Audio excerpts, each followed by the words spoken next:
mean, I was scheduled to be on a 5 o'clock flight.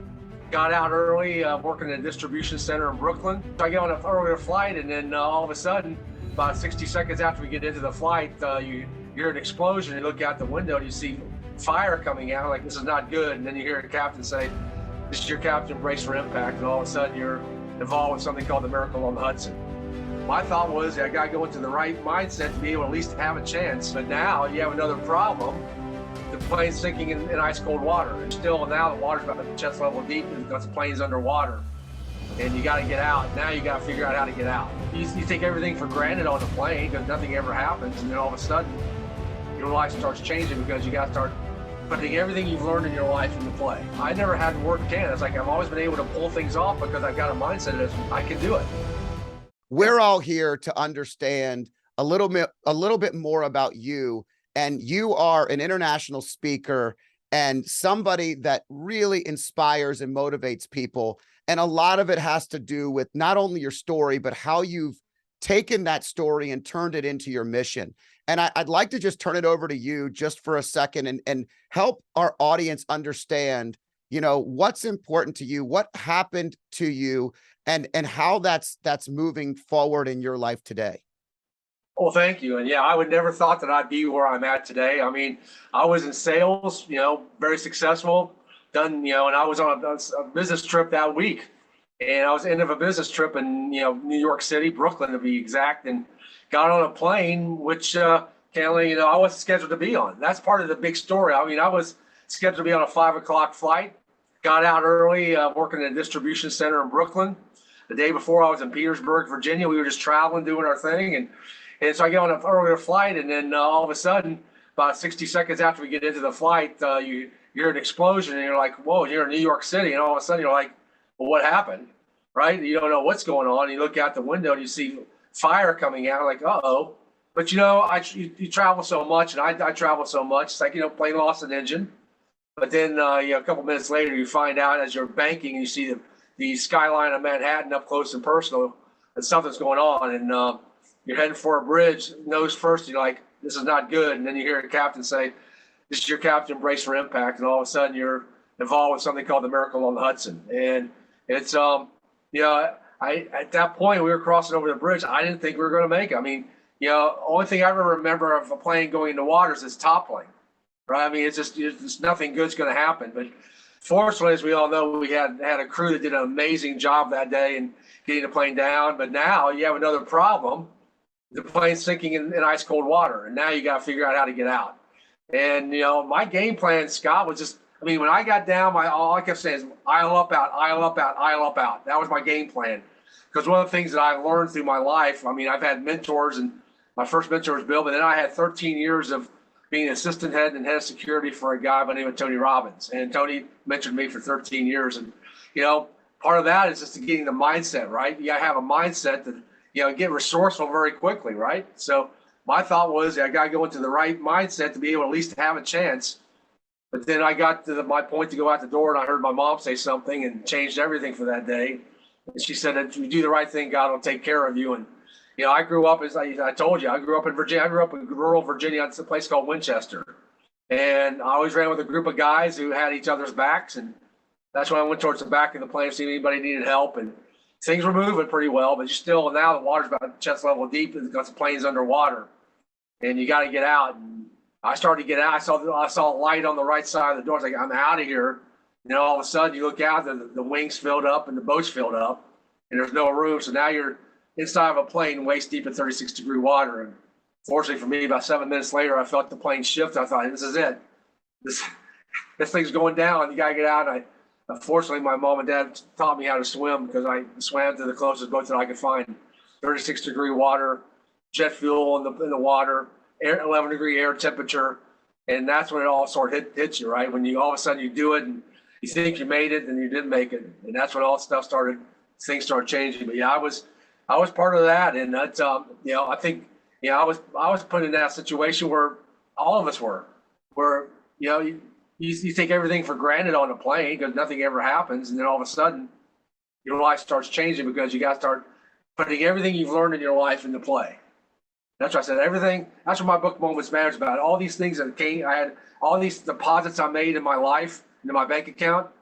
You have to cash out right now. You have to do it. And that's what that book's about. So how do you cash out when something hits your life?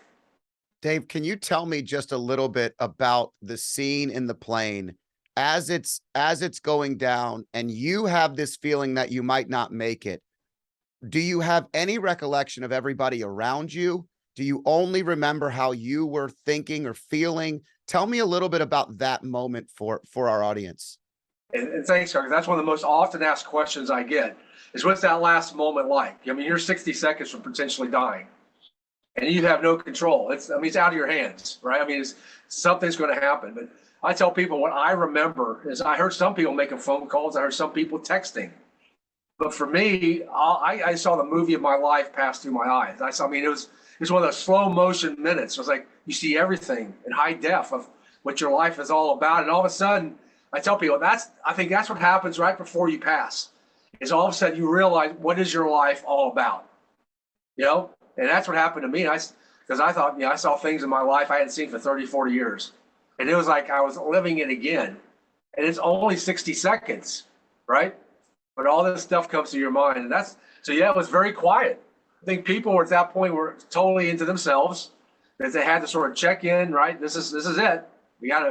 I better make good, right? Whatever I got to make good with, whether it's my family or my creator, right? Whatever it may be. Man, the intensity of that moment. I mean, I do fly a lot and I completely understand that things happen. We've been on runways where you take off and you immediately land and turbulence that makes everybody extremely uncomfortable and yelling and screaming but not to that level and that level of seriousness. You mentioned Tony Robbins and you mentioned mindset.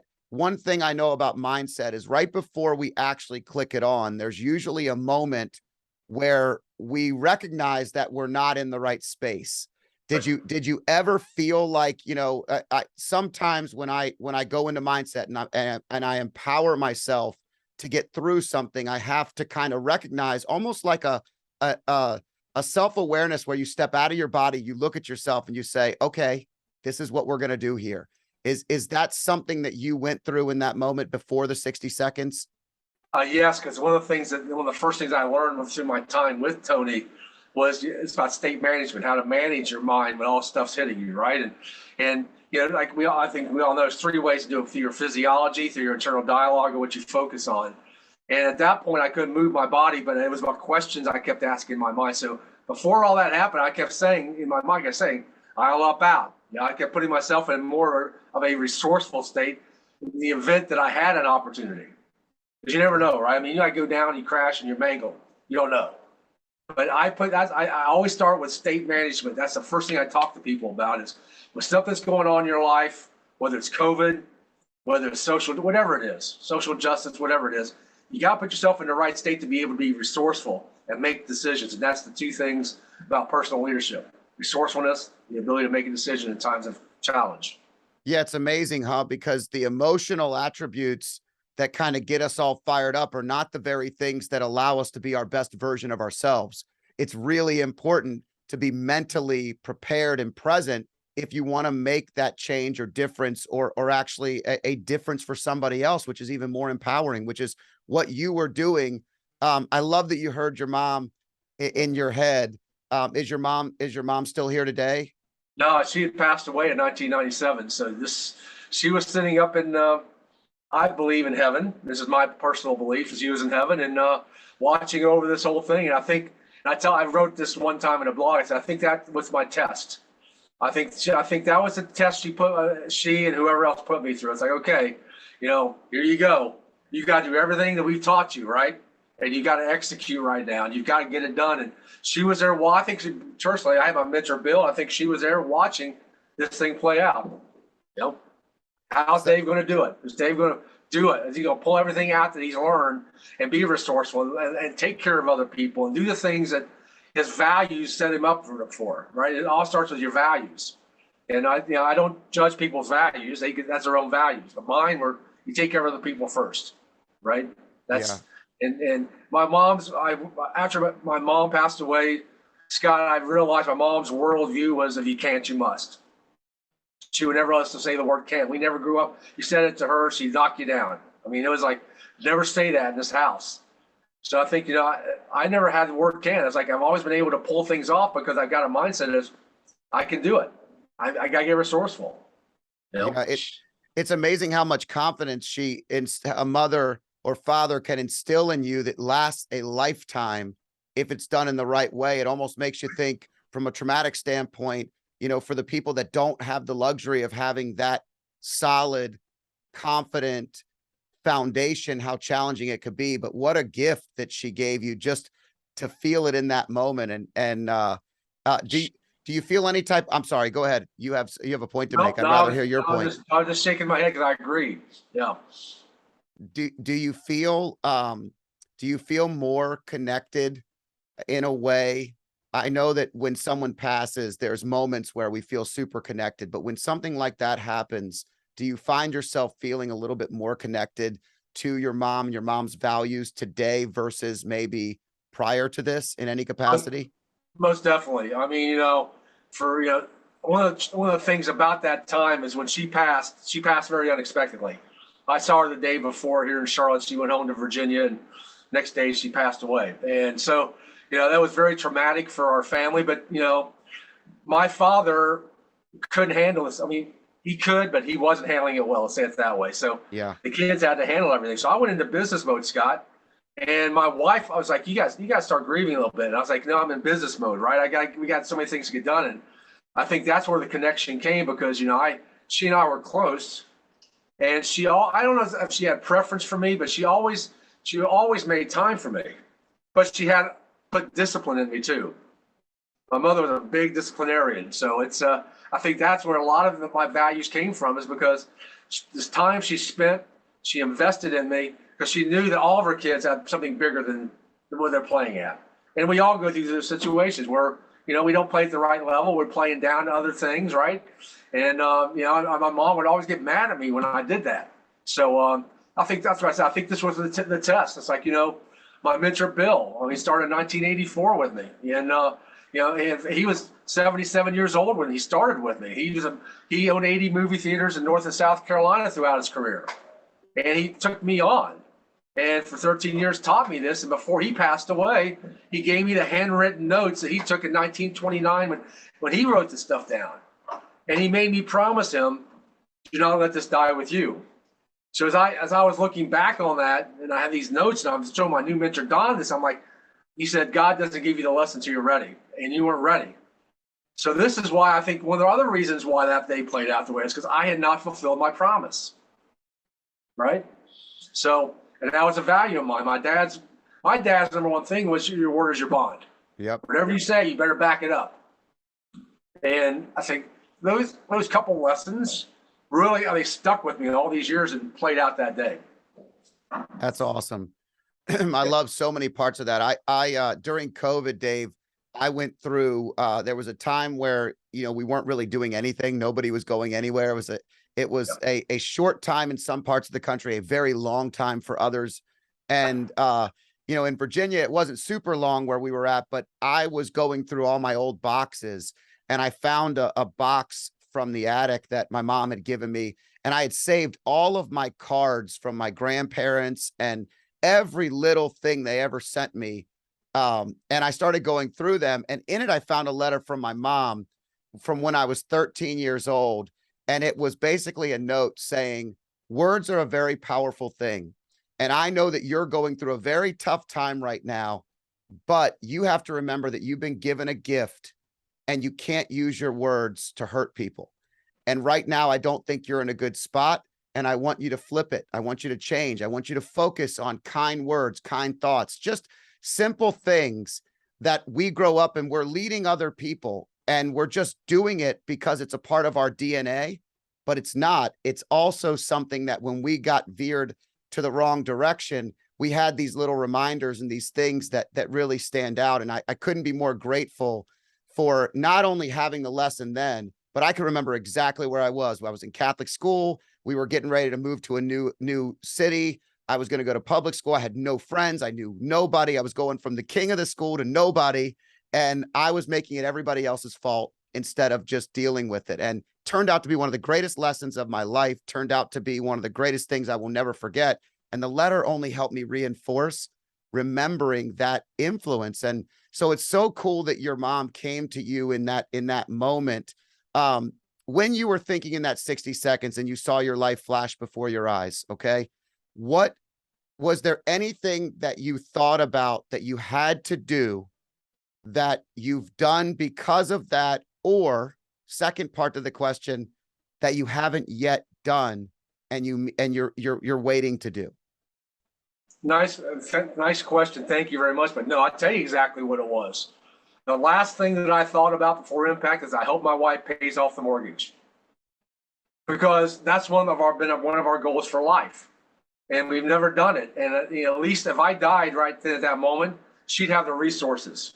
And one of the things I told her dad, if something ever happened to me, make sure she pays off the mortgage. That was the last thing I thought about. Right before impact. It wasn't about me. It's like, take care of everybody else, right? Because at that point, I knew two things. Either I was going to survive and have a chance, or I was going to be someplace else and be in a better place. Yep. So I think that second or two of peace. It's like, okay, you know what? I'm giving it up. Whatever's going to happen, right? It's going to happen. But then you got to go back into that intense mode, because now you have a chance, right? Now you got to go in focused execution mode, right? So right.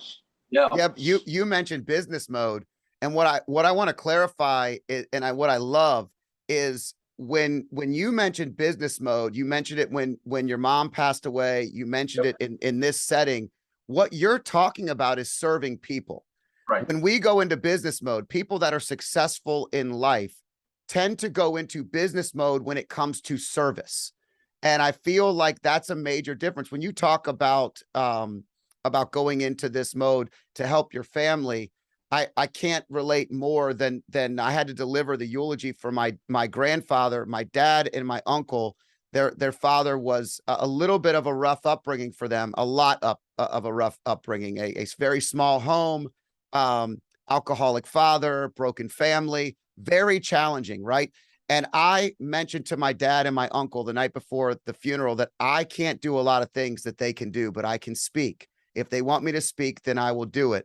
That night, they got very upset with me that I even brought it up, and said that they would handle it. And the next morning, they both handed me something to read. My dad gave me a letter that was very long, and I could barely get through the first 3 lines when I read it to myself. I mean, I couldn't even focus. But when I got in front of that room, I was performing for them. I was honoring them. And I can remember almost this out-of-body experience. And it's such a great way to focus on giving instead of taking. And the business mode gets flipped so often into the other side. And so, because I know we've only started with the 60 seconds, I've got to get to the next part. All right. Do you do any cold plunges nowadays because you're equipped to the 36-degree water? Or just walk us through that next level. All these people are coming to you with this fear, and you're calm and you're present and you're helping them. And it really allows you, I would imagine, to step outside of yourself because you're focused on them, which is helpful. Is that correct? So yes, I've been very fortunate. My current mentor's name's Don Barton. He's a world-class entrepreneur. But one of the things he focuses on and really helps me focus on is that what we just said about servant leadership. Be able to serve first, right? And one of the distinctions about that day, which doesn't get talked about a lot, but I'll share this, is because if you look at the right side of the plane where I went out, all the crew went out the left side of the plane. So the right side of the plane had to be managed and led by people who had zero experience, training. But what they were is leaders. They could step up, because that's part about leadership, is that you don't have to know everything about every detail, but you have to be able to influence people at the right time and be able to focus on their needs instead of your needs. And that's what happened on the right side of the plane. And that's why I think if you look at that picture, and I show this picture when I speak about me hanging out of the plane, it's like, the reason I was hanging out of the plane is because I was holding on to the lifeboat so other people could get on the wing. And it's like, so there's so many dynamics, but yes, I have taken the cold plunge back, because I've actually gone back into the Hudson River to swim with the Navy SEALs. I was invited to do that last year by my friend and wingman, Suzanne. And so I've actually swum from New Jersey to New York in the Hudson River, in that cold water, with the current, with the world-class people. And I had swum for 40 years, Scott. But when you got to do something right, you got to step up, and they hold you to a standard.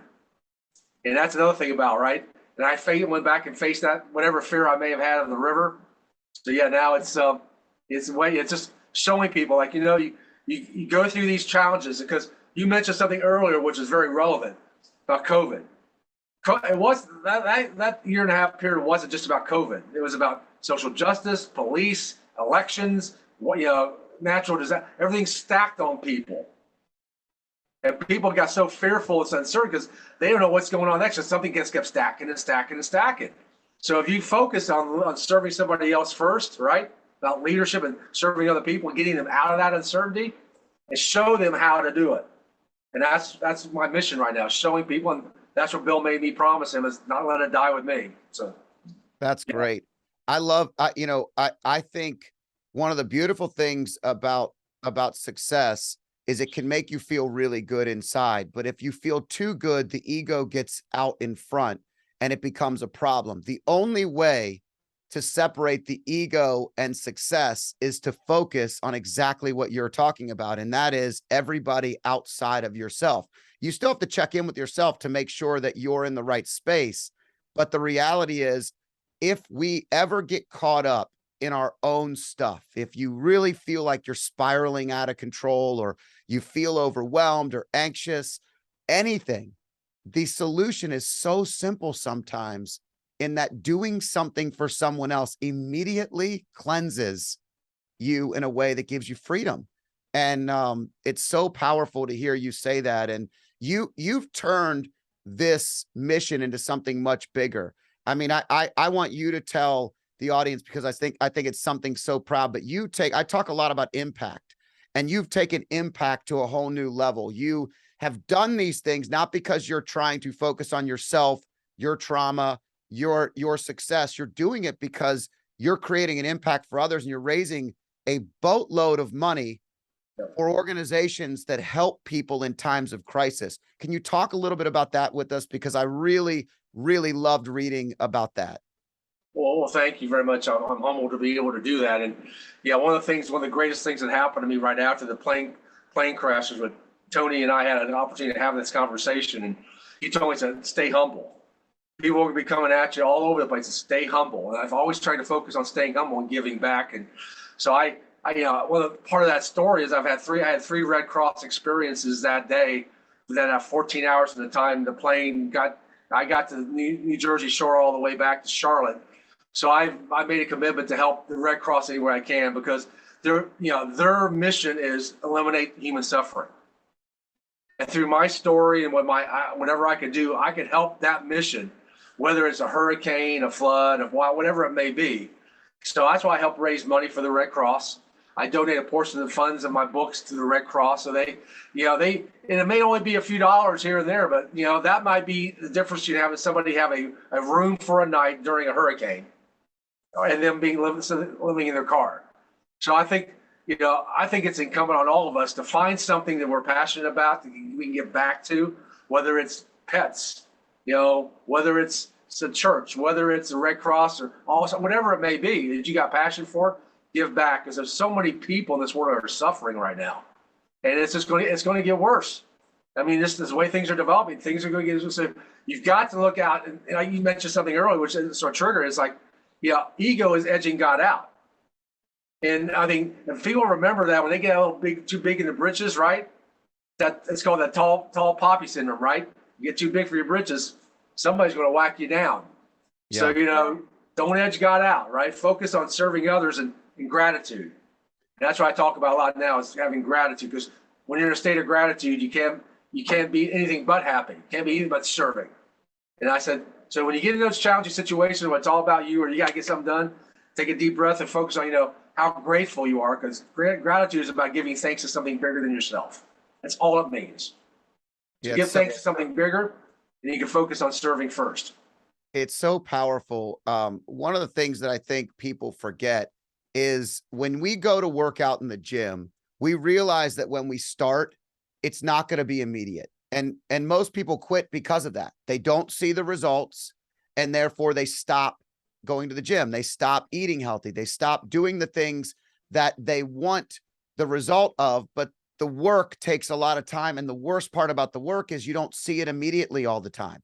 And so when it comes to impact and giving back, it's really about practice and giving some level of daily habit building focus. You have to get in the focus of gratitude. We have to get in the focus of our daily impact. And I call it the habit of daily impact. And sometimes it's just a matter of actually being kind to someone in a moment. When I'm walking and I'm speeding through life to the next thing that I have to do, just opening the door and smiling at somebody can change someone's day. Allowing yourself to help somebody in a moment, but you build that practice, and all of a sudden there's a self-awareness that says, to your point, there's something bigger than me. I'm just here serving something bigger than myself. And every day I do that, I can be grateful. I love that. And I think when you're going through something that you went through, it's so powerful because it can exponentially be enhanced because you can communicate to people, because they can look at your story, they can put themselves in your story, and they can say, what would I do? How would I respond? And so because it's so vast and everybody's fearful of it, they immediately relate. When we talk about how our response to COVID was, or things that we're fearful internally, it's very difficult to relate to everybody. People know it's happening, but they think it's just them. And so externally, when this was a traumatic experience, a lot of people obviously went through a really severe day. Even though I don't believe there were any casualties that day, the reality is trauma lives with us forever. Have there been moments, or was there a breakthrough moment for you where you were able to revisit this and break through maybe some of the haze or the darkness that obviously is going to surround us when we have something like this happen? But I think it's really good to hear that portion of a story from someone, because it helps other people get through it. Oh, thanks. Because I think, and many people notice, if you saw the movie Sully, anything about this story whatsoever, there's a lot of people went through PTGS or depression or whatever you want to call that, right? But I didn't. And what happened to me, Scott, a few years ago, that was about 6 or 7 years ago now, I got a call from AARP magazine. And I didn't know why they wanted to talk to me. I didn't know why. What can I offer to a bunch of old people, right? I mean, this is for old people. I'm the young guy, right? But they said there were 2 universities doing a study on me on how did I grow from a traumatic life event instead of going into a depressed state. And I did this interview. And it opened up, it's called post-traumatic growth syndrome. Opened up a whole different world. That's what I did my TED Talk on, because what I realized out of that interview, I did things differently. I focused on things differently. And where I tell you sort of the moment where it triggered. And as I started thinking about that, I remembered this because about a month or so, maybe 6 weeks after the miracle on the Hudson, I was on Good Morning America with some other passengers and crew. No big deal. We did, all that interview stuff, right? But we were in the green room. And then one of the passengers all of a sudden just started yelling. And I'm like looking at this guy like, hey, what's wrong with this dude, man? I mean, we're on national TV. We survived a plane crash, man. How bad can it be? And I started judging him. And what I found out a little later on is he was going through a divorce and he lost his job. And he blamed the plane crash on that. And all of a sudden what triggered in me was, how many times have I prejudged something before I know the backstory? It's cost me money, relationships, time, whatever. It cost me a lot. And if I could change that one thing, being less judgmental, how could that change the direction of my life? And that was the biggest learning. And that was sort of what triggered all this growth. It's like, stop judging. And I started thinking about Martin Luther King's statement, judge people based on the content of their character. And how do you do that? You get to know their backstory. And that's why I love Marvel movies so much, because they always tell you the backstory of Captain America, Iron Man, whatever it may be. They give you the backstory because everybody's got to go through these challenges to get to where they're at. So yeah, I would say the one thing that's really changed, that's helped me and trigger, was becoming less judgmental. Stop judging people before I understand where they're coming from. And that's opened up so many relationships and so many different cultures around the world. I think that's one of the things we need to do in this world right now is stop judging people so quickly. Yeah, it's such a powerful statement, and judgment is easy to do. It's also easy to blame. It's easy to be a victim. It's an easier route, but to be the victor, to take victimhood and turn it into victory, you have a mental shift that allows you to say, I have a choice, and my choice is I'm going to work on getting better. Even if it's not perfect immediately, you have the ability to get better, and what you've obviously chosen is the path to being a victor, to actually, and then not only doing that, but leading others that haven't been in that space before to a place where they can judge less. Knowing someone's backstory is probably, I think curiosity is one of the things that we forget how powerful curiosity is. Just wanting to know a little bit more about life and how you grew up and where you are, and telling me about your mom and your dad tells me just a little bit about how you were in that mental space in that moment in your life. And I think so often we only judge something and someone by the moment that they're giving us. And my mom used to tell me all the time when I started in business and I was cold calling, and I was telling her one time how ugly people would be sometimes. I knocked on doors and people would slam the door in my face. But I always had this in the back of my mind. My mom would say, you never know if that person just got a cancer diagnosis 5 minutes before that. You don't know if they lost their son the day before. You don't know if their marriage is in shambles and they can't function. We don't know what they're going through in that moment. And so, I would always remember that and just move on. It actually helped to move on to the next thing, because it allowed me to say, hey, it's just, everybody has bad days. I know I sure do. And I've never been the best representation of myself every single moment, every single day. Anytime we're parents, I can tell you parenting is imperfect. And when you try to be the perfect parent, you will fail, and you will fail, and you will fail. And the reality is you'll look back and you wish you did something a little differently, or you were better at this, or you didn't show that level of weakness. Sometimes it's easier to go into business mode when you're outside your family than it is inside your family. Oh, most definitely. How have you found your relationships after this? So tell me about the who's in your life that matter, and how those who's, the people that you love, have been impacted by that moment and this challenge that you experienced. Yeah, I think that was one of the biggest things when I got back, and I had 4 kids and a wife. And I mean, one of the things that the story hasn't really been told yet is, yes, I'm going through all this. But I'm on TV. I've got all this stuff going on. But there's a family back home that's had to deal with it likewise, right? And there's no one there to protect them. They're on their own, and they're dealing with media. They're dealing with stuff they've never had to deal with because of me.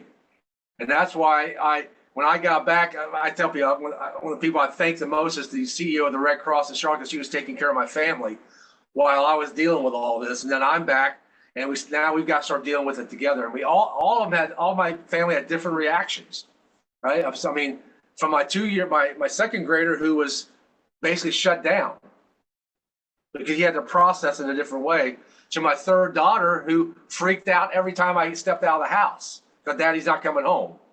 So, I mean, you got to give, one of the things about leadership and leading a family is you're the one that's got to give certainty at certain times.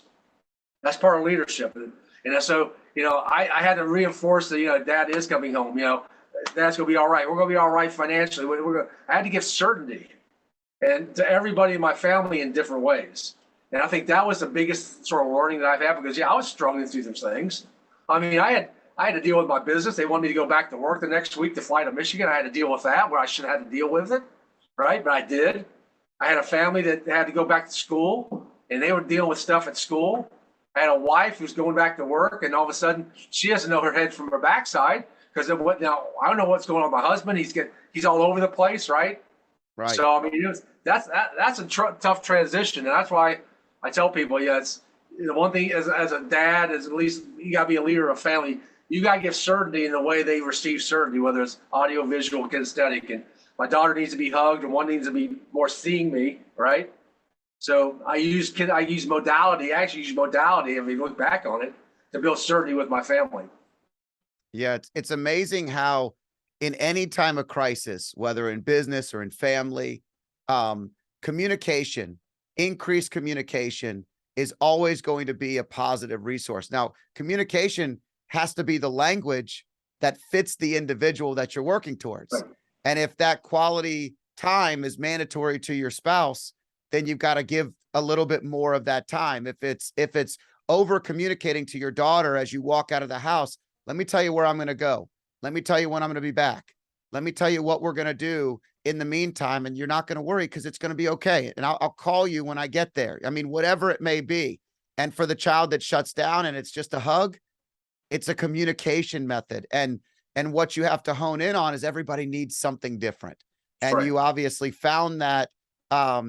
Fast forward, you know, that probably was for someone like you with the growth mentality, with the level of focus, with the ability to execute so well. That probably was the hardest part of this entire experience, wasn't it? It was, and I don't talk about it a lot. You know, my wife didn't. I mean, she went into business mode. I mean, she really went into like lockdown mode. It's like, now I got to manage this because he's over here. I don't know what to expect from him right now, right? Because he's all over the place. So my wife wouldn't even come hear me speak. She didn't want to hear the story, but she saw one day she had to. One of her friends asked me to speak at her church, and I did. And she got to see it and hear it, but she physically saw how I impacted two youth that day. And all of a sudden, she started realizing that, you know, Dave's on a different mission now. You know, Dave's impacting people's lives in a way that he never had to before. He was always in business, right, do his thing. And all of a sudden, she started getting it. And that's when our relationship started coming more together. It's like, you know, now I understand where he's coming from. Why is he doing all this stuff, right? Why isn't he home with us? Now he's impacting two youth, right? Right. And visually in a church. I think that was a moment that really turned some things around for both of us. It's really hard in relationships because we grow and we change and our lives are altered along the way and we adapt and we're with the same person. And when you're developing with the same person, you may not be, in fact, none of us are, if we've done a good job, we're not the version of the person that we married or they married. And so as these changes happen and that adaptation happens, those I think are the biggest cycle changes and challenges in any marriage or any relationship. It's that I'm different from who you fell in love with, and my mission's different than our original mission was. We want to pay off the mortgage. We want to have freedom. We want to take care of our kids. Now, I got to be honest with you. I want to change the world and I want to help one kid at a time. And if I do that, that doesn't mean I love you any less. It just means that I love this mission as well. And I need you with me. And if you're with me, I know I'm more powerful. But that is such a challenge in relationships that I love talking about it because I think it's something that people don't talk about enough. People are afraid to talk about the very things that impact all of us, the closest things to home. Nobody has a perfect relationship. We all work at it every day. And I know my wife and I have been through these changes and these dynamics in different ways. And impact is so important to me. And it's also important to her. And when she can see the impact, we connect. And you just described that so well. Has she seen you more than that one time now, or is that enough for her? Well, she's seen me one more time because I told her she had to go because I got invited to keynote at NASA 2 years ago or 3 years ago now, 2019, which was a dream of mine. I got to keynote at NASA on Safety Day at NASA down at Cape Canaveral. Wow. Right. And I negotiated something that, I was doing. I said, I don't want money, but I want experiences. Right. And I got experiences that no one could pay for. Right. So I said, Terry, you got to go with me. So she did, and she got to see a whole different version of Dave, right? It's like now Dave's sort of in business mode, right? I mean, now Dave's talking about safety and other things. Yeah. But she got to experience something with me that I would, as a kid growing up in the 60s, it was everything. So she got to be experiencing. Yeah, that's the only other time she's actually seen me speak. Because I actually begged her, so you got to go to NASA with me. You just got to. And she's my age, the same age, so she knew that the space was pretty cool, right? being on astronauts. That's awesome. Pretty cool stuff, you know? Was that your most memorable engagement? And it was all experience based. And isn't it funny how something that's experience based and no money could actually matter so much more exponentially than anything that paid you the best?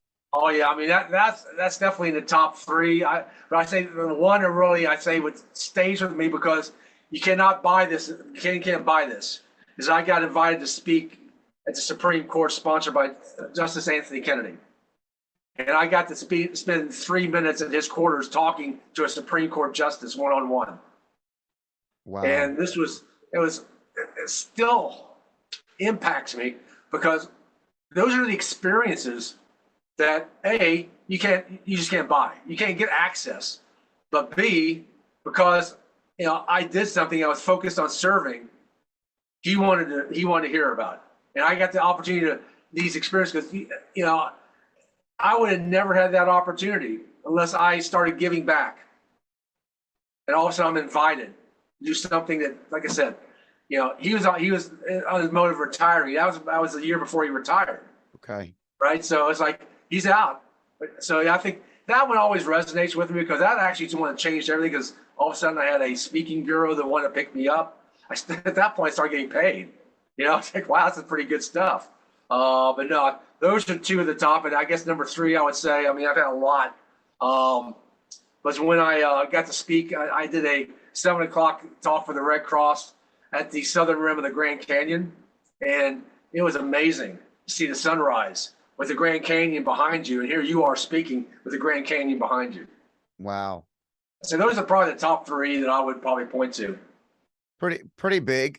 I mean, when you survive a plane crash and your top three include a Supreme Court justice, retiring, a NASA experience, and the Grand Canyon with the sunrise, it's a pretty great life. And it obviously gives you a lot. And I can hear it in your voice, the gratitude that you have for the experiences and the opportunity.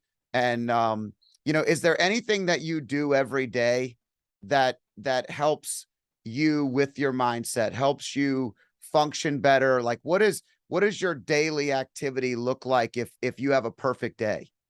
Yeah, and it comes back to discipline. And it's something you mentioned earlier about habits. I have a habit tracker. I have it right behind me. I have my habit tracker, right? And I always start out with my physical body, always. Because if I get my physical body to the point where I'm reducing energy, then I can have my mind start focusing on how I can do something for somebody else or focus on the day's business. So that's how my day, I start at 3:50 a.m. And that's how people say, wow. I said, yeah, I need to get some more sleep. I understand that. We're working on that. But that's how I start off every day because now I'm in a mode of gratitude. Because I always say a prayer before I go do my athletic ability. And then also I start thinking about, okay, well, how can I do this today? How can I serve this today? And my mind is starting to get triggered. So when I'm in my office at 7:30, I'm ready to go rock and roll, right? So that's a discipline I started years ago, but I really started about 2 years ago when I started practicing swimming to go back and swim with the Navy SEALs because I had swam for 40 years. So I had to get up early because they raise your standard. They will not lower their standards for you, right? You got to play a different standard. So if they're playing at 3:50 in the morning, I got to play at 3:50 in the morning, right? Which is a great way to get my mind right, right? It was a great way because my standards are all of a sudden I'm playing a different level than you guys are, right? I'm like, okay, I can, you're going to raise your level, I can raise my level too, right? It's really interesting. My dad used to always say, as I was growing up, if you're the fastest kid in your class and you start to talk about being the fastest kid in your class, my dad would say, I don't care how fast you are, someone's faster than you. There's Usain Bolt around the corner, right? Yeah.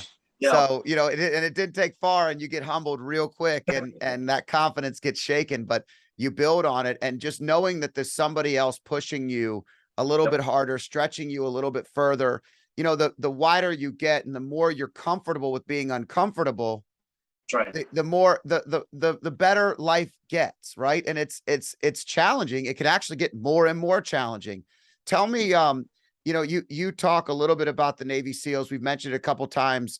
I'm in Norfolk, Virginia, so I get to be around a lot of great humans. I've met a lot of SEALs. I have some really great friends that have been and served in that capacity. But tell me, is there something that stands out from your learned lessons? Is there some experience that's really impactful that you've had from doing the swim, from doing the work with them? Yeah, number one is definitely I'm around heroes, and I tell people, and then some people I know have challenges with that word. Some people have called me that. I don't think I'm a hero, but these guys have put their lives on the line, right? And I know they have. So when you're in their presence, right, you just have that sense of gratitude that, you know what, these guys have so we're able to do the things we're able to do. So I think that's number one. But number two, I praise my wingman, Suzanne. She was not a SEAL. She was a captain in the U.S. Navy, but she was one of the first females to graduate the Naval Academy. And she was my wingman, has been my wingman. So being around her allows me to be around a group of people that have focus on serving. And when you're doing push-ups next to a gentleman who's lost his leg in Afghanistan, and then you're jumping in the water in the Hudson River with somebody who's lost their arm and they're swimming with you in the Hudson River, it's like, you know what? Man up, right? Man up. You can do anything, right? And so I think that's probably been the most impressive. But I love being around it because I think the one thing that sort of stands out from my experiences is we were on the bus this year going from the hotel. I was on the bus with the Navy SEALs going over to all the things going ready for the swim, right? And the top Navy SEAL, his name's Bill Brown. All of a sudden starts sharing, as we're crossing over the bridge, starts sharing my story to the Navy SEALs. And he's pointing to the Hudson River. He's pointing this, he's pointing that. And all of a sudden he's elevating me, right? And sort of not as an equal, but it's like, you know what? There's a lot of heroes on this bus, but we're all heroes in a different way. And I think that was probably the most impactful thing because I was there just to serve. Now he's elevating me in front of a group of people. So I think that was mind blowing to me. So Leaders respect leaders, and true leaders love learning from other leaders, even if it's in a completely different space. And the other thing that I think is worth pulling out of that last part is, again, it's the theme that we've had throughout this conversation. When you're serving, somebody is usually helping to lift you up, giving you some level of opportunity. It's a very difficult lesson to learn, that when you stop trying to be your only advocate and you put yourself out there to serve everybody else, all of the things that you ever could have asked for will come your way. And it's extremely powerful. And to be on that bus, I can only imagine how uncomfortable you felt while he was sharing that story. But also how privileged you felt to have, probably the word would be honor. It's an honor. I was humbled and honored. And yeah, I mean, you're exactly right. First, I'm like shrinking a little bit, right? But you know what? Also, I sort of sat up and people start patting me on the back, right? And asking me questions. And all of a sudden it's like, so yeah, I think you're right. I think when you go into modality of servant leadership, it always comes back tenfold. You never know where it's going to come back. And probably it's not going to come back financially. If it does, outstanding, great, congratulations. But it's more about the personal satisfaction and people understanding and people respecting you and understanding that, hey, you've gone through something pretty significant yourself, right? And I respect that, right? Because you don't let it overcome you. Because one of the things I want to share is it's easy to blame events. But if you keep blaming events, you never give yourself the opportunity to grow. And that's what happens a lot of times. That's what happened through COVID. People start blaming COVID for this, COVID for that, right? Social justice for this, social justice. You can't keep blaming this stuff. It's life. Right. You got to deal with it and move on, right? I mean, I probably have a lot of challenges going on in the United States right now, but you know what? If I keep blaming it, I'm never going to have the opportunity to serve. It's going to bring me down. So it's called life. All right? Yeah. You deal with it and move on and don't let it jump on your back and weigh you down. Yeah, I mentioned doing a eulogy earlier, and I love to talk about eulogy virtues. I've heard it said that way. At the end of your life, that 60 seconds that you described earlier, I can almost guarantee that none of it had to do with the stuff that's all around us that's going to happen every single day. When you talk about financial success, not once in the 4 eulogies I've delivered have I ever mentioned how financially successful somebody was. Have I ever mentioned any more than who they loved, how they loved, what was important to them, their impact that they made, their faith, their energy that they brought to life, like the virtues that matter, humility, the ability to be who you are is what you're thinking about in those 60 seconds. And maybe it's a little bit of an evaluation, and it's a way to look back at maybe not all the perfect things and things we might change, but also to really focus on the things that matter. And what you're talking about when you're talking about giving is you're talking about the ability to create moments worth mattering for not only you, but other people. And those are eulogy virtues. Right. Magic moments for people. I mean, I think the biggest gift you can give somebody is create a moment for them. Create a magic moment for them, whatever it may be, right? And I can talk about the NASA thing. They created a magic moment for me, right? And I got to create a magic moment for my wife. And they got magic moments I got to give because they got to hear experience that, and we locked the doors. They got to hear it from a different perspective, right? So, I mean, yeah, I think it's all about that. I think, I've given one eulogy in my life and it was painful, a painful experience, right? But yeah, you never talk about how successful they were. It's like, you know what? It's like, I know this, I know this, I know he loved this, I know he loved that, right? And it's like, you talk about the virtues and the values and the beliefs of somebody instead of, hey, this guy's worth $1 billion. No one gives a rat's tuchus at that point in time. He's worth $1 billion, right? You can't take it with you. Can't take it with you. So yeah, you don't think of all this stuff. That's the thing about it too. You go through something like this. It's nice to have stuff, but you know what? Nowadays, I'd rather have, like we talked about, experiences with people. Things like this. This is an experience for me. So yeah, I'm gonna use this experience to say, how can I now use this to serve somebody else and get it out to somebody that they may be able to benefit from one thing we talked about today, just one thing, right? You don't know what's going to trigger somebody, right? Right. Able to help them. It's 100%. I had a conversation earlier today, and I like to talk about this a lot because, again, going back to business mode, people think too often in terms of transaction.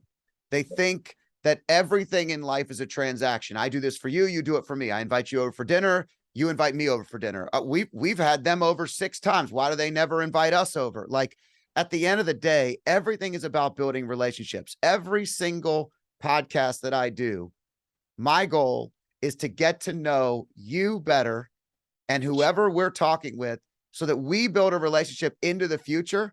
So if there's ever anything I can help you with, then I'm here and I'm a phone call away. We have each other's contact information and vice versa. And the reality is it's not about being a guest on a podcast. It's not about doing anything more than what you just said. You're helping people.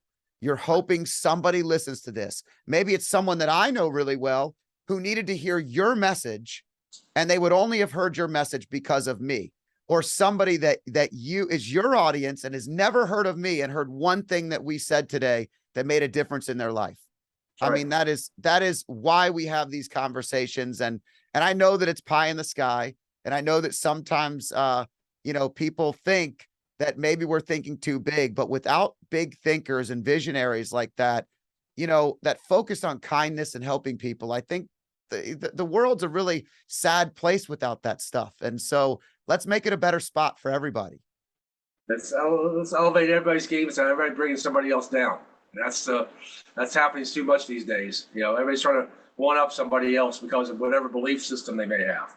And it's like, I'm to the point now, Scott, I don't know how old you are, but I don't need that anymore. There's probably a time in my life that I did. I know there's probably a time in my life I did that. But you get to a point, it's like, you know what? I'd rather focus on, how can I add value to somebody else's life and enjoy the process while I'm doing it. Well, you mentioned earlier about judgment. when we're young, what we often are doing is we're just creating a wall, or we're creating some level of judgment to protect ourselves from being hurt or injured, or some kind of break to ourselves. As we get older, what we realize is the very things that we were sheltering ourselves away from are the very things that when you open up and you listen to someone's story and you learn who they are, it's amazing how that could impact you and your life into the future. I have more conversations nowadays with people I may not have been open to speaking with or to, that differ in opinions, that are completely opposite of the spectrum in certain categories or areas. I love when people think differently than me, because I have something I can learn from it. And, just that mentality alone helps us grow and get old. And as we get older, I'm 44. So, but I've always been a little bit of an old soul. So, I identified more with the World War II generation sometimes in the way that they thought, more than I did the free love of the baby boomer generation at a time. And so, but now I see the value in every generation, including the youth that's coming up, and they learn differently. I mean, you have young children, I have young children. I have to speak their language. I have to learn that it's not the way I communicate, but the way they communicate that's most important. And if we do that, we can have so much more impact on their lives and come and meet them where they're at versus making them come to us. Most definitely. Very well said. So Dave, I want to kind of wrap this up, but I want two things before we do. Okay. Number one, what's in the future for you? Tell me about, and everybody that's listening, what is coming? What are you most excited for? What's happening in your life in the future? What are you aiming towards? And that way we could kind of share just the larger mission moving forward. And then second, I want people to know where they can find you. How can people get more of you, hire you to speak, get on your schedule in some capacity? It sounds like you've got some amazing mentors, maybe learn from you in that mentorship mentality. Well, thank you. Because I think that is my big mission. Because after I found these notes I referenced from my mentor, Bill, I was writing my book, Moments Matter. And this is my new book, From Turmoil to Triumph, all about. I actually shared these notes because what I did at that moment, and my current mentor, like I said, his name's Don Barden. And I made a big goal. I said, I want to teach this to 1 million people in 10 years. That's my mission now.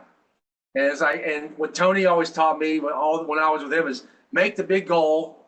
You don't know how you're going to get it done, but you'll figure it out. Well, that's what we're doing now. So this is my mission. So whether it's through the book, my new book, From Turmoil to Triumph, which you can get on Amazon, or you can go to my website and get. I got my new magazine called Moments Matter that's now been published. So every quarter I'm putting that information out.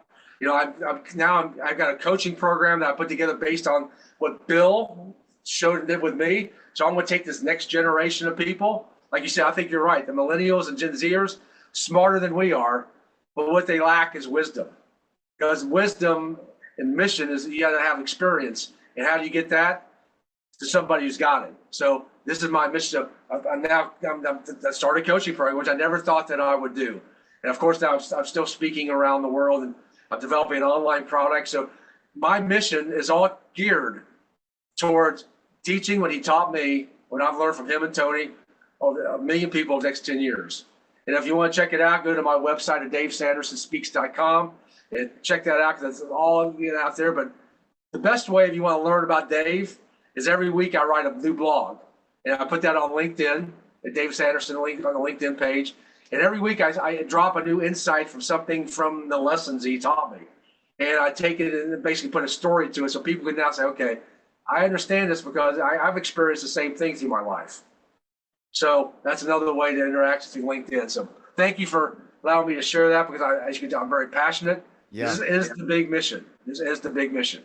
Well, I love it. You mentioned earlier the no judgment.